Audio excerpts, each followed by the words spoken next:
நுகர்வோர் நடத்தை பாகம் 2. நுகர்வோர் நடத்தையை தீர்மானிக்கும் கலாச்சார காரணிகள்.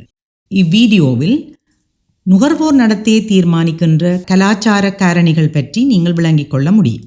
நுகர்வோர் நடத்தையை தீர்மானிக்கின்ற கலாச்சார காரணிகளை பற்றி அறிந்து கொள்ளாமல் வியாபார சூழலில் நிறுவனங்கள் நிலைத்திருக்க முடியாது. கலாச்சாரம் என்பது நுகர்வோர் தமது சிறு பிராயத்திலிருந்து கற்றுக்கொண்ட விழுமியங்கள், ஒழுங்குகள், நம்பிக்கைகள், சட்டங்கள், வழமைகள், பழக்க வழக்கங்கள், மனப்பாங்குகள் அனைத்தையும் உள்ளடக்கியதாகும். கலாச்சார மற்றும் சமய விழாக்களை கொண்டாடும் போது ஆடை அணிகின்ற முறைகள் என்பன இதற்குள் அடங்கும். சமய நம்பிக்கைகள், வழிபாட்டு முறைகள், விழாக்களை நடத்துகின்ற முறைகள், உணவு உண்ணும் முறை, உணவு பழக்கங்கள், பொழுதுபோக்கு, வேலை செய்யும் முறைகள் என்பன கலாச்சாரத்தின் அடிப்படையாக இருக்கின்றன. பெண்களுக்கான முக்கியத்துவம். சந்தை சூழலில் பெண்கள் மிக முக்கியமான பங்காற்றுகின்றார்கள். நுகர்வோர் தொகுதியில் பெண்களுக்கான பங்கு மிக முக்கியமாக காணப்படுகின்றது. எனவே இங்கே பெண்களுக்கு கொடுக்கின்ற முக்கியத்துவம் கலாச்சாரத்தின் அடிப்படையில் அமைந்திருப்பதால் அது தொடர்பான முழுமையான அறிவு வியாபாரிகளிடத்தில் காணப்படுதல் வேண்டும். பொருட்களின் வடிவம், நிறம், சேர்மானங்கள், விற்பனை செய்யப்படும் காலப்பகுதி, விற்பனை செய்யப்படும் முறை என்பவற்றை அறிந்து கொள்வதில் கலாச்சாரம் செல்வாக்கு செலுத்துகின்றது. ஏனென்றால் நுகர்வோர் தமது கலாச்சார வடிவங்களை ஒத்திருக்கின்ற பொருள் வடிவங்களையும் தமது கலாச்சாரத்துக்கு விருப்பமான நிறத்தெரிவுகளையும் சேர்மானங்களையும் அதிகம் விரும்புகிறார்கள். பொதி செய்யப்படும் மூலப்பொருட்கள். இங்கே நுகர்வோர் ஒவ்வொருவரும் ஒவ்வொரு விதமான மனப்பாங்கு மற்றும் விருப்பங்களை கொண்டிருக்கின்றார்கள். சில நுகர்வோர் சூழல் சார்ந்த சூழல் நேய செயற்பாடுகளில் கவனம் செலுத்துபவர்களாயின் அவர்கள் சூழலை பாதிக்காத பொதியமைப்புகளை அதிகம் விரும்புவார்கள்.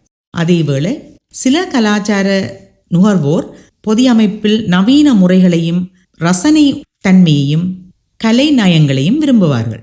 விளம்பரங்களில் கூறப்பட்டிருக்கும் செய்திகளை விளங்கிக் கொள்ளும் தன்மை கலாச்சாரத்தின் அடிப்படையில் தங்கியுள்ளது. ஒவ்வொரு நுகர்வோரும் தமது கலாச்சாரத்தில் நின்று விளம்பரங்களை உணர்ந்து சிந்தித்து அதனை விளங்கிக் கொள்கிறார்கள். நிறுவனம் ஒன்று தான் விற்பனை செய்ய வேண்டிய பொருட்கள் சேவைகளின் வகைகளை கலாச்சார பின்னணியினூடாக அறிந்து அவற்றை வடிவமைத்தல் அவசியம். ஏனெனில் வடிவம், நிறம் என்பன கலாச்சார பின்னணியின் அடிப்படையிலேயே விரும்பப்படுவதாகும். நிறத்தெரிவு.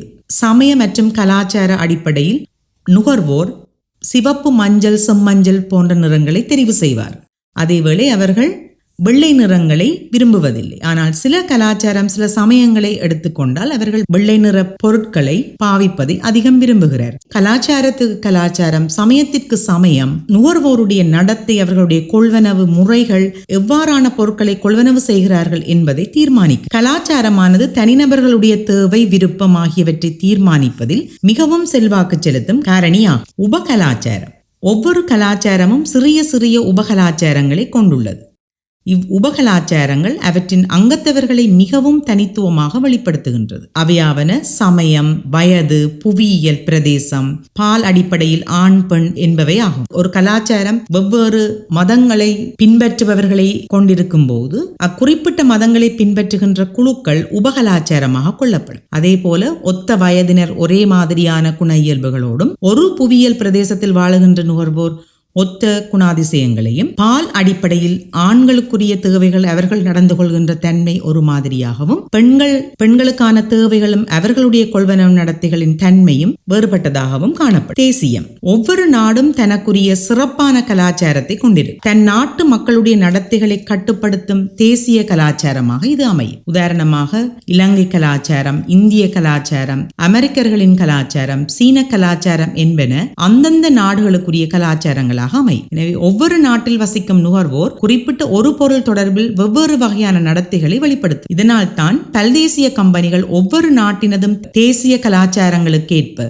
வெவ்வேறான சந்தைப்படுத்தல் தந்திரோபாயங்களை மேற்கொள்கின்றன. சமயம். நுகர்வோருடைய சமயம் அவர்களுடைய கொள்வனவு நடத்தையில் மிக முக்கிய செல்வாக்கினை கொண்டுள்ளன. ஒவ்வொரு சமயமும் தனக்கேயான பிரத்யேகமான கலாச்சாரத்தை கொண்டிருக்கின்றது. சமயங்களுக்கான விதிமுறைகள், பெறுமதிகள், சடங்குகள், நடைமுறைகள், ஒழுங்குகள் அச்சமயத்தை பின்பற்றுபவர்களிடம் செல்வாக்கினை கொண்டுள்ளது. எனவே நுகர்வோர் தமது சமய அடிப்படையில் தாம் எச்சமயத்தை பின்பற்றுகின்றோம் என்ற அடிப்படையில் சமய விழுமியங்களுக்கும் ஒழுக்கங்களுக்கும் அமைவாக பொருட்களை கொள்வனவு செய்ய விரும்புவார். இனக்குழுக்கள். ஒவ்வொரு கலாச்சாரத்திலும் வெவ்வேறு இனக்குழுக்கள் காணப்படுகின்றன. ஒவ்வொரு இனமும் தேவை, தொழில், பொழுதுபோக்கு தெரிவு என்பவற்றில் வெவ்வேறு நடத்தைகளை கொண்டிருக்கின்றன. உதாரணமாக, ஒரு நாட்டில் பல்வேறு இன மக்கள் காணப்படுவார்கள். இவ்வின மக்கள் தமக்கையான ஒத்த இயல்புகளை கொண்டவர்களாகவும் விழுமியங்கள், விதிமுறைகள், நியமங்கள், வளமைகள் சார்ந்து அவற்றிற்கு கட்டுப்பட்டவர்களாகவும் காணப்படுவர். ஒரு நாட்டின் பொதுவான குணாதிசயங்களுக்கு மாறாக நுகர்வோருடைய இனம் அவர்களுடைய பொருள் கொள்வனவில் தாக்கம் செலுத்தும். இவ்வீடியோவில் நுகர்வோர் நடத்தையை தீர்மானிக்கின்ற கலாச்சார காரணிகள் பற்றி பார்த்தோம்.